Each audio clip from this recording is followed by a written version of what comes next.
تقدیر کیا ہے؟ اگر سب کچھ پہلے سے ہی لکھا لکھایا ہے تو ہم اپنے اعمال کے ذمہ دار کس طرح ہوئے؟ پھر اعمال کی جزا و سزا کیسی؟ پھر جنت و دوزخ کے کیا معنی؟ وضاحت فرمائے۔ بھئی سچی بات یہ ہے کہ اس سوال نے ایک عرصے تک مجھے بھی ستائے رکھا، اور میں سوچتا رہا کہ اگر واقعی اللہ تعالیٰ نے پہلے سے ہی سب کچھ لکھ دیا ہے کہ میں اتنے بج کر اتنے منٹ میں بیٹھ کے یہاں پہ ایک لیکچر دوں گا، یہ تقریر کروں گا، اتنے بج کر اتنے منٹ میں نماز پڑھوں گا، اتنے بج کے اتنے منٹ میں فلاں کو گالی دوں گا، فلاں کو تھپڑ ماروں گا، یہ پہلے سے ایک میرا شیڈول مرتب ہے اللہ کے ہاں، لکھا لکھایا پروگرام چھپا چھپایا موجود ہے، میرے کا قصور؟ تو لکھنے والے کا قصور ہے۔ بات تو خطرناک ہے نا، بات تو خطرناک ہے نا۔ تقدیر کیا ہے؟ عربی میں اس کے لیے ایک لفظ لکھا جاتا ہے دینی کتابوں میں، علم اللہ السابق، اللہ کا علم جو پہلے سے اسے حاصل ہے۔ اللہ کو معلوم ہے کہ آج میں اتنے بج کر اتنے منٹ پہ اپنی مرضی سے، اپنے ارادے سے، اپنی آزادی فکر اور آزادی عمل پہ، عمل سے کام لیتے ہوئے یہ کام کروں گا۔ اب بھائی کام تو میں اپنی مرضی سے کر رہا ہوں، اپنی آزادی سے، اپنے ارادے سے کر رہا ہوں، لیکن اتنی سی بات تو مانو کہ اللہ تعالیٰ علام الغیوب ہے، علیم بذات الصدور ہے۔ مجھے اپنے بارے میں پتہ نہیں ہے کہ کل 10:10 پہ میں کیا کروں گا، اس کو پتا ہے۔ مجھے اپنے بارے میں پتہ نہیں ہے کہ میں 10 سال کے بعد کہاں ہوں گا، کیا کر رہا ہوں گا، فلاں بج کے فلاں منٹ، اس کو پتا ہے۔ اس کو میرے آزادانہ، خود مختارانہ، فری ول کے ساتھ کیے ہوئے اعمال کا پتہ ہے کہ میں اپنی مرضی سے، اپنے فری ول کے ساتھ، اپنے ارادے سے اتنے بج کر اتنے منٹ پہ کیا کروں گا۔ یہ اس نے اپنے ہاں لکھ رکھا ہے، اس لیے کہ اس کو پوری کائنات کا نظام چلانا ہے۔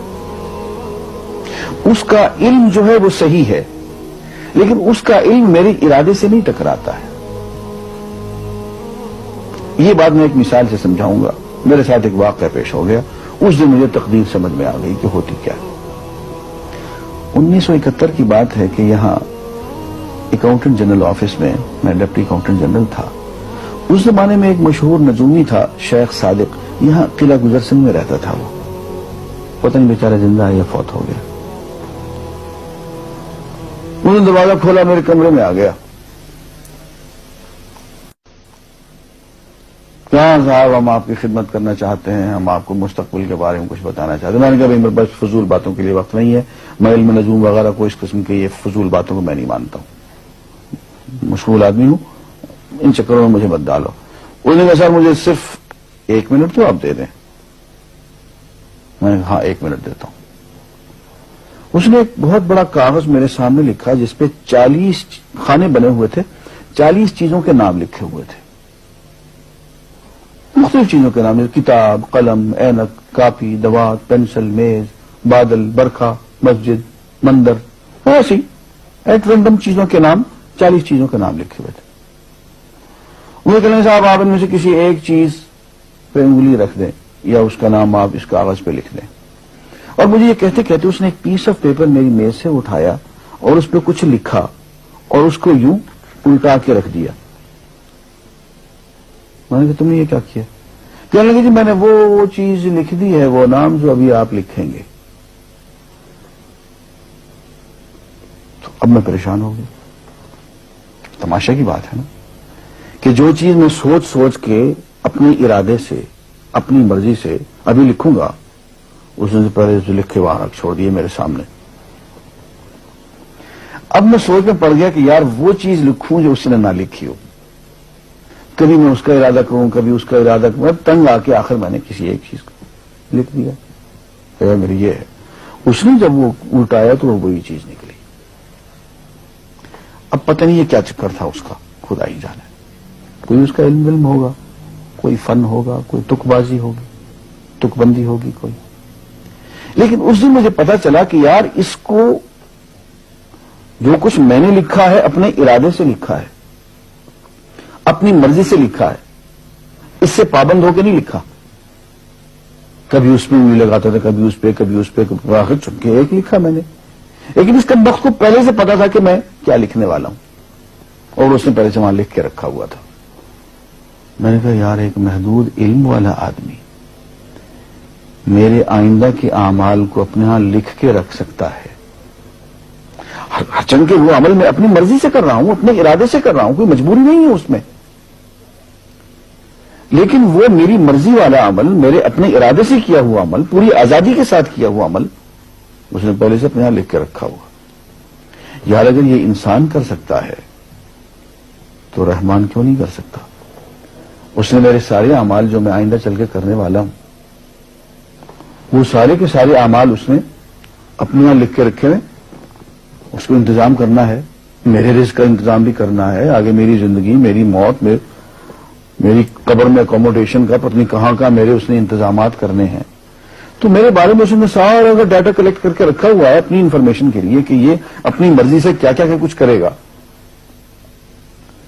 تو اس کے لکھے ہوئے ہونے سے میری مرضی ختم نہیں ہوتی، میری ذمہ داری ختم نہیں ہوتی، میرا ارادہ، میری فری ول ختم نہیں ہوتی.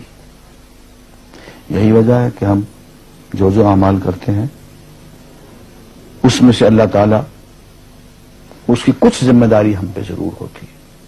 کچھ کام اللہ تعالیٰ کا ایک نظام ہے، اس میں شاید ہماری ذمہ داری نہ ہو، وہاں جبر ہو.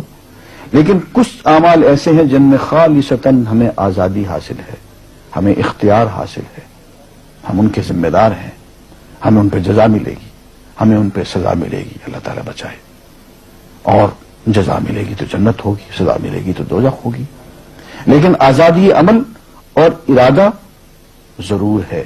یہ الگ بات ہے کہ اللہ تعالیٰ کو پہلے سے ہی معلوم ہے کہ ہم اپنے ارادے سے اور اپنی آزادی اور اپنی مرضی سے ہم آج اور کل اور پرسوں اور سال بھر کے بعد اور 10-20 سال کے بعد ہم کیا کیا کریں گے اس کے ہاں لکھا ہوا ہے. وَعِندَهُ عِلْمُ الْكِتَابِ، اس کے ہاں سب کچھ لکھا ہوا ہے. لیکن ہم جو کرتے ہیں اپنے ارادے سے کرتے ہیں اور اس کے ذمہ دار ہیں. وآخر دعوانا الحمدللہ رب العالمین.